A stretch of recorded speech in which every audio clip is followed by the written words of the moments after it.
Hello YouTube, it's your boy Dr. J and the Women, and today we are ruining Sleeping Beauty because Daddy needs this ad money. Let's get it. Our story begins with Princess Aurora being born and the entire kingdom going crazy about it.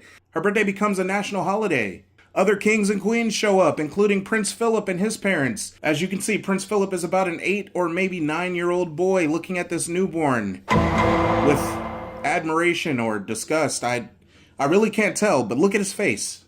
Look at him. We're watching you, Prince Philip. You freaked out, boy. Quit looking at that little girl like that. The baby then gets 3 fairy godmothers. The fairy godmothers come in and put a blessing on her. One fairy godmother blesses her with the power of beauty. Okay. The second fairy godmother blesses her with the power of song. And before the third fairy godmother could bless her, Maleficent shows up. Maleficent being an evil witch who was not invited to this situation. I feel like that's kind of fake. King Stefan, why didn't you invite her? This is 100% your fault. Also, your name being Stefan. Yes, you are definitely guilty of whatever it is that she said you did. I've never met a Stefan, or any variation of Steph that was not guilty of whatever it is that they have been accused of. Maleficent then decides to curse this baby. Was on her 16th birthday, she is going to prick her finger on a sharp instrument, the needle of a spindle, which I'm assuming is some sort of sewing instrument or... I don't know. I think it's for sewing or something. I don't sew. Yes. Upon pricking her finger, she will die. That's kind of dark. It's all because you weren't invited. I mean, okay. After showing up and making this newborn baby's birthday all about herself, a grown woman, this witch decides to leave, leaving the entire kingdom sad and distraught. Most of all, King Stefan, the guilty party, the one who, it's probably all his fault. We will never really know what he did.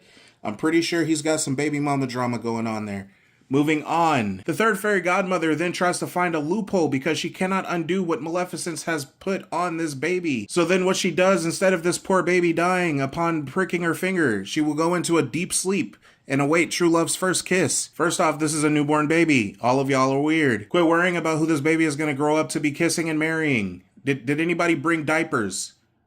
I'm sorry, what happened to a baby shower and gifts for babies? Did anybody bring diapers or toys, formula, anything? No? Onesies, socks, booties, anything. Next up, King Stefan sends a royal decree that nobody in this kingdom can have sharp instruments or spindles, so they're all destroyed overnight. Now we all can't sew because your baby can't be bothered to just not touch sharp instruments. Shame on you, you're a horrible parent. The 3 fairy godmothers then decide Maleficent is going to definitely try to unalive this baby at some point. Jesus Christ, is anybody looking into her? Like seriously, call the police. The fairy godmothers then take this baby and raise her out in the woods to be a feral child running around barefooted and singing with the animals.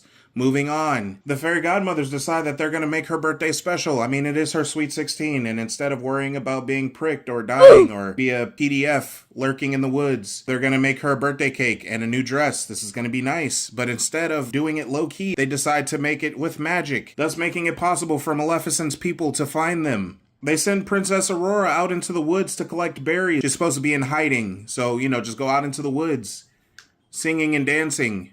Barefooted, by the way. Somebody look after this child. Send CPS. God, she's probably got like hookworms and shit and like slave feet. I don't know. Prince Philip's freaked out ass was rolling around in the woods, just lurking. They never explained what he was doing out there. He just was out there. Like, at least I have a reason. I live here and I'm picking berries. What are you doing here? You're a prince. You should be at your kingdom. You a weirdo. He's gonna find the source of this singing. He goes and finds this poor 16-year-old girl and decides that he's gonna try to put the moves on her. Call the police. Just call the police.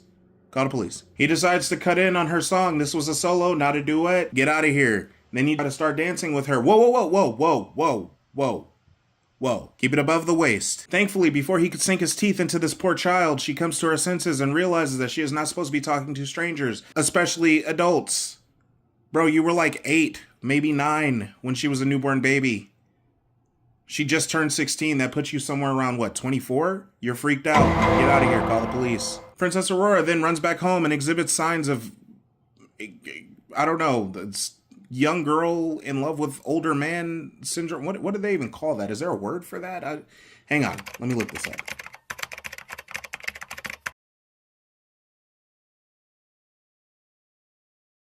Princess Aurora runs back home and exhibits signs of daddy issues. The three fairy godmothers realize that she's in love. This is not love, this is teenage lust. Where's Dr. Phil when we need him? Send her to the ranch. While all this is going on, Maleficent has sent out her goons to be looking for this baby for the last 16 years. They were unable to find her because they were dumb. However, her day one, her ace in the hole, the crow, found this baby, or at least where the baby was hiding out, because the fairy godmothers were using magic. Maleficent and her goons show up to apprehend Prince Philip, Chris Hansen style. That night, while celebrating the fact that they have caught this predator, they were having a little gangster party. Yes, ladies and gentlemen, this is absolutely what a gangster party or a gangster boogie looks like. While this is going on, Maleficent gets a little too lit, decides to go to her room. As she's taking a drunken power nap, the three fairy godmothers decide to show up and free Prince Philip with his freaked out ass.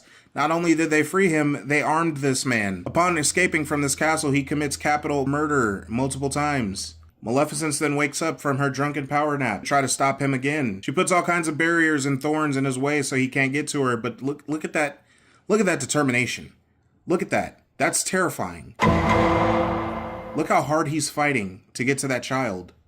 This is a problem. By the way, prior to all this happening, Princess Aurora has found the one needle left in town and pricked herself with it. I don't know how you do it, but you find a way to put yourself in danger that's really dumb. Upon pricking herself, she activates the third fairy's spell and falls into a deep sleep. The fairies then put everyone in the kingdom night-night because they would all be sad to find out that she found the one sharp instrument and pricked herself. Maleficent, seeing that Prince Philip was determined and bound to get to this child, turned herself into a dragon. One last-ditch effort to try to stop him. Of course, this doesn't work. The power of PDF was definitely compelling him. He then commits first-degree murder by yeeting the sword into this poor dragon. Upon ending this dragon, he finds his way into the castle and then kisses on this poor girl without her permission. I'm just gonna say, anybody that sneaks up and kisses somebody while they're asleep, you're a problem. Apparently, this breaks the curse. Everybody wakes up and they're all happy and stuff.